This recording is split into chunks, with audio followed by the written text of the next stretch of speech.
Good morning, good morning. Well, I would just like to start off. If you are new, please like and subscribe.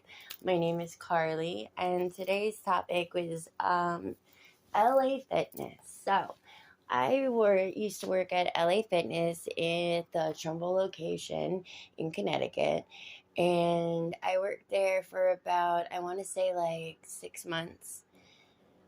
I started off janitorial. I worked janitorial for 2 weeks. They thought that I would be better at the front desk because I was getting a lot of sales as well as kids club. I didn't want to work sales at first. They said I could work in that department, so I was doing the front desk, which you still do a little bit of sales, but it's mostly greeting, explaining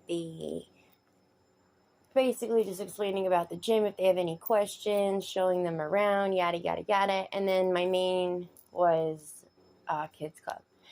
I worked mainly kids club, but a lot of stuff I didn't agree with at LA Fitness, and it was really an emotional roller coaster. I was in the end very bitter as a person because I was just so upset about everything that was going on at that facility, especially that, I was speaking to my higher ups, I was speaking to my bosses, I was speaking to HR, I was speaking to my managers, bosses, and corporate, and it was just like nothing was getting done. And I started looking at the reviews and how bad the reviews are, and how people would say that they tried calling corporate, they've tried doing this, that, and the third. And I think it was just really flabbergasting to me that a corporation that is trying to show how highly they are and how professional they are and how amazing they are, when technically really you really don't give a crap, it seems like. So we'll start off with the Trumbull location. Our LA Fitness has a pool. One of the great things about it is they do have an Olympian-sized pool. So for about as long as I started working there, the pool's been down. One of the biggest schemes that they would do, sales, this was Phil's best angle, he would say. And he taught Mila this as well as Sharish this. He would say, hey, the pool to people, yeah, the pool should be open in about a week. And it was normally to family members because he would get the lowest commission you can get is $40. And then it just goes up from there. And if you get a certain amount of members to sign up, in a certain amount of month, you get like a bonus in sales. So granted, he would tell a lot of people that the pool will be open in a week, and he damn well knew the pool wouldn't be open in a week. So a lot of members, when I was working the front desk, would call and say that they were very upset because they were notified that the pool would be open in a week, and it just kept prolonging and prolonging and prolonging and prolonging. So then people would say, I would like a refund back because, I was basically promised something that's not really going to happen.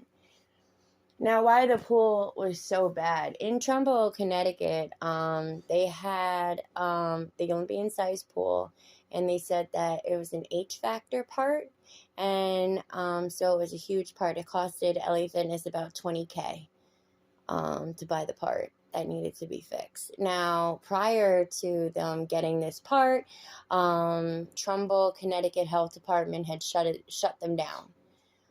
They said that they were no longer safety-wise for them to stay open, and they asked us to shut the pool down, so we did. They kept putting my higher up, not my manager, but higher than the manager, who is responsible for 19 gyms, Brian. Brian had told me over the phone that what happened is with the pool is that they kept putting a Band-Aid over it because it was such a huge expense for them to fix. So they figured putting a Band-Aid over it, fixing it little by little, and not doing the main thing, just trying to, rig it up, they made a bigger problem than just fixing it the right way. So when they ended up getting the part, which they kept telling people, oh, it's back ordered, the part is back ordered. If you think about it, common sense, how many people are needing and wanting that part? How many people, how many pools are in need of that part? Probably not many. They just didn't want to spend the money. So, when they finally got the part in, they said that unfortunately there's a bigger problem than expected. Unfortunately, because they kept putting Band-Aids over it, it ended up not being good in the end, because even though they got the part in, there's now bigger problems. So they weren't able to even fix it. And the pool is still down till this day. Another thing is that people would say, a famous thing is when Milo would sign people up, they said to them, well, the full amount's not going to get taken out. We can take partial amount. And they needed to go pay a prescription, to get a prescription, they said. And I remember getting the call. And she said that only partial of the payment was going to get taken out. The person calls and says, Mila said that it was only going to be a partial of the payment that's going to be taken out, that number one, she's not even eligible or has grounds to even make that decision. So I don't even know why that was even said by her. So now this person got many fees taken. And another thing is they like to do is add fees. So a lot of calls would come back and say, I don't know why this fee is being charged. And yes, there are certain fees like the annual fee, the first and last payment, yada, yada, yada. But they purposely put in hidden fees so where you'll get charged. And then throughout the month, Phil and Sharish do this thing where they try to get extra money, and they do little hidden fees and they take out stuff off of the people's cards. That was another thing that we would get a lot of calls about.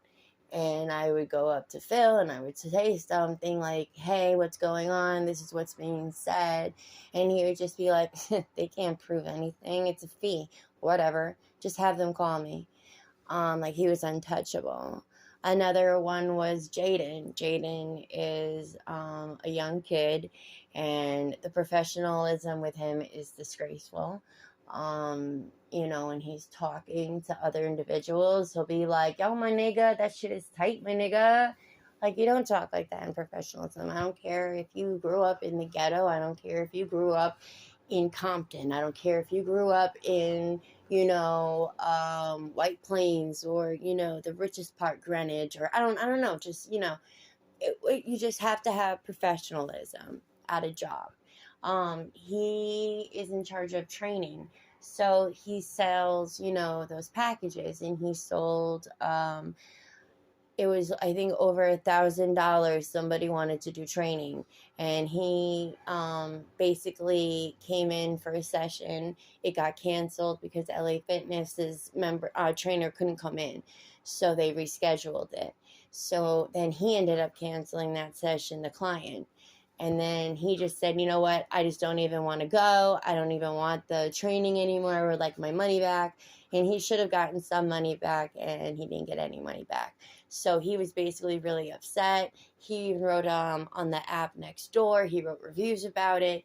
And I brought it to attention of Jaden, because he had called one day and said, I would like to have corporate's number. I gave him corporate's number, and when I brought it to Jaden's attention, Jaden laughed about it and said, I don't care. I got that guy's money. I got the commission for it. Why would I care? It's his fault. And it's like, that's the scheme that Jaden does. And it's just really disgusting to me. As this kept going on and on, I was just bewildered. Flabbergasted, or whatever, however you say it. I have morals in me, and I knew what was wrong was wrong. And I would talk to my manager, Tabish, and Tabish has no communication skills. He would basically just brush it over and say, yep, okay, I'll look into it. Or, oh, that can't be happening. That's crazy. My favorite one is, like I said before in the beginning of this, is that I work kids club. So I've been told by parents, I've been told by kids, that I'm literally the only staff member that interacts with the kids. I've had several children come up to me and say, Miss Carly, or teacher, they call me, we really, we know that the other staff don't like us. And I said, why do you say that? They like you. And they said, well, they like to be on their phones. They don't pay attention. They don't play with us. Even though these kids are anywhere from the age of 3-month-old to 12 years old, they notice stuff. They notice it even at 4 years old, 5 years old. They're very smart kids. They're very smart individuals, man. And it just really bothers me. And with the kid stuff, we're going to get into that more. Another thing is that there's no cameras in there. There's no protection for the kids or the adults in there, to be honest. I've had a kid come in with a closed eye.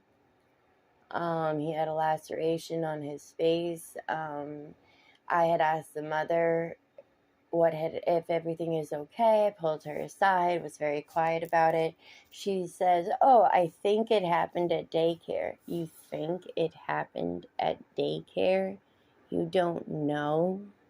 How do you not know that your son has a laceration and almost a swollen shut eye? So I told my manager. My manager says, I'm not doing anything about it. We don't need to be known as the LA Fitness. Like, what? My second kid incident is when a kid literally drew a picture of his father, he said, holding a knife, and he had red crayons all over the place, saying it was blood. He says, my daddy hurts me. And he said he was scared. And I wasn't allowed to do anything. Nope, I wasn't allowed to do nothing, guys. I told my higher up, and he said that, I can give him the information of the family, the barcode, the name, the number, and he'll call the family to see if everything is okay. Again, if I call anything, make any welfare check, do any DCF, do anything like that, I would have been fired and let go. They said, basically, to me. Another incident where I wasn't working the shift, and I have two different families that have kids that come in and get excited and like, Miss Carly, and they call me their girlfriend, and they want to tell me about their day. And I love that about them kids, that they can trust me to feel comfortable to tell me about their day and tell me what they're feeling and their secrets. That's the greatest, honor, almost the greatest honor. But so long story short, one of the kids comes in and says, you won't believe what happened. You weren't working, but there's this crazy kid with glasses, and he's really, small and tiny. But, yeah, he was talking to us, and he was touching our private parts. I was like, wait, what? And I was like, he was like, yeah, it was really weird. He wanted to touch our private parts, and he wanted to kiss us. And I was like, wait, what happened? And because a gentleman, they said a man was working, they didn't feel comfortable telling them. They didn't even tell their parents until the next day. So the parents go to the manager, Tabish, at the Trumbull, Connecticut, and he tells the individual what happens. And he says, the Trumbull manager, Tabish, says to him, the parent, well, since we can't, pinpoint the kid, there's really not much we can do. And they left it at that. And on that note, if you would like to hear more, please like and subscribe, and I will put part 2 up. Thank you.